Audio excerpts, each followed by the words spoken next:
Welcome back दोस्तों, मैं हूं आपका प्यारा होस्ट संजय। आप देख रहे हैं वीए और केरा। तो गाइस, महाकाल आपको स्वच्छ और स्वस्थ रखें। वाल्मीकि डाकू से महर्षि बनने की अद्भुत कथा।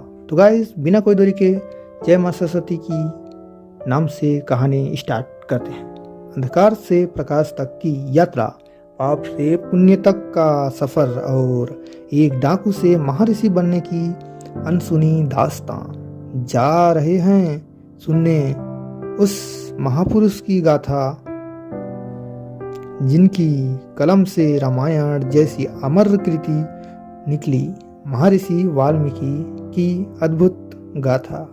कुछ समय पहले एक महान तपस्वी भृगुवंशी ब्राह्मण के घर एक बालक जन्मा। नाम रखा गया रत्नाकर, लेकिन किस्मत को कुछ और ही मंजूर था।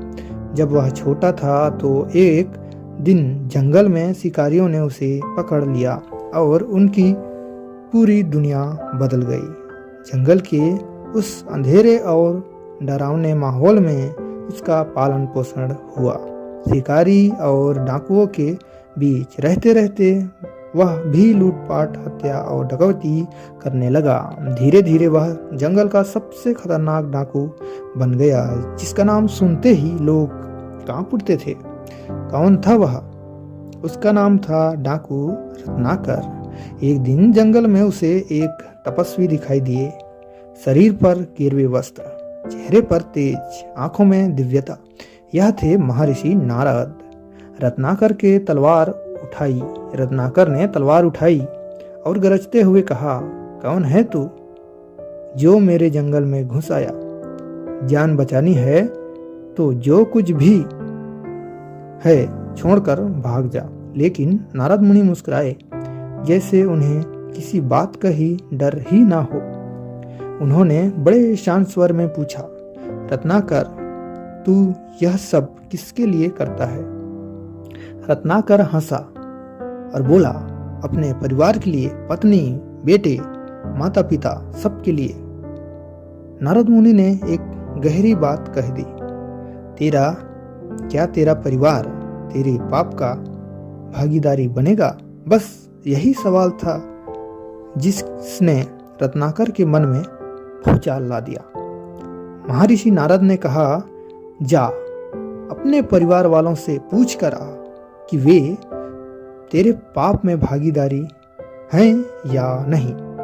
रत्नाकर दौड़ा दौड़ा अपनी परिवार वालों के पास गया और पत्नी से पूछा, माता से पूछा, पिता से पूछा, बच्चों से भी पूछा, लेकिन जवाब वही था, तेरे पाप हमारे नहीं हैं, लेकिन तेरे पुण्य हमारे हैं।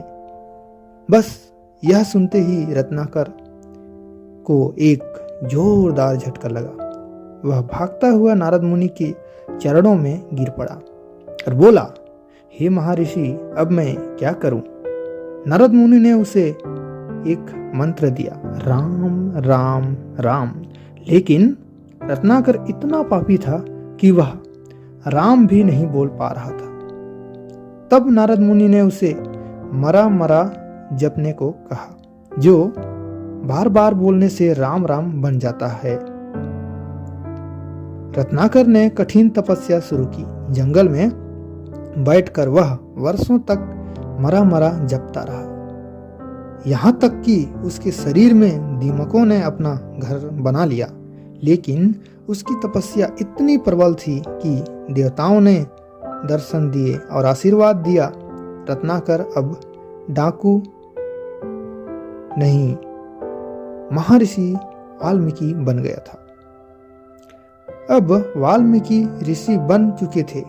उन्होंने एक आश्रम बनाया और वहीं ध्यान साधना और शिष्यों को ज्ञान देने लगे। एक दिन जब वे एक नदी के किनारे ध्यान कर रहे थे, उन्होंने देखा एक शिकारी ने दो पक्षियों के जोड़े में से नर को मार दिया। मादा पक्षी अपने साथी के वियोग में तड़प उठी। यह देखकर वाल्मीकि के मुख से अनहास एक ही श्लोक निकला, मां निषाद प्रतिष्ठाम त्वं गमः सरस्वतीः समः यत्क्रो चामी थुनादेकम अवधिः काम मोहितम। यही था इतिहास का पहला श्लोक और इसी से आगे चलकर रामायण की रचना हुई। काल चक्र आगे बढ़ा, भगवान राम का वनवास समाप्त हुआ, रावण वध हुआ और श्री राम अयोध्या लौटे। लेकिन एक समय ऐसा आया जब माता सीता को अयोध्या छोड़नी पड़ी। तब वे किसी और के आश्रम में नहीं बल्कि महर्षि वाल्मीकि के ही आश्रम में आई। वाल्मीकि ने सीता माता को अपनी पुत्री के समान माना और उनके गर्भ में पल रहे लव कुश को शिक्षा दी। उन्हीं लव कुश ने आगे चलकर श्री राम को उनकी ही गाथा सुनाई जो रामायण के रूप में अमर हो गई। दोस्तों, महर्षि वाल्मीकि की यह कथा हमें सिखाती है कि कोई भी इंसान बुरा नहीं होता। बुराई छोड़कर अच्छाई की राह पर चलने का निर्णय ही उसे महान बनाता है। तो जब भी जीवन में कोई गलत रास्ता दिखे, खुद से यह सवाल कीजिए और पूछिए, क्या यह सही है?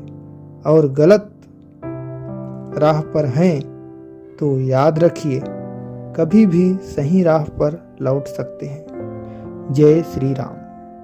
अगर आपको यह कहानी अच्छी लगी हो तो वीडियो को लाइक और चैनल को सब्सक्राइब कर दीजिएगा। नेक्स्ट वीडियो में आप किस महापुरुष के बारे में सुनना चाहते हैं, कृपया कमेंट कर बता दीजिएगा। Thanks for watching. जय महाकाल।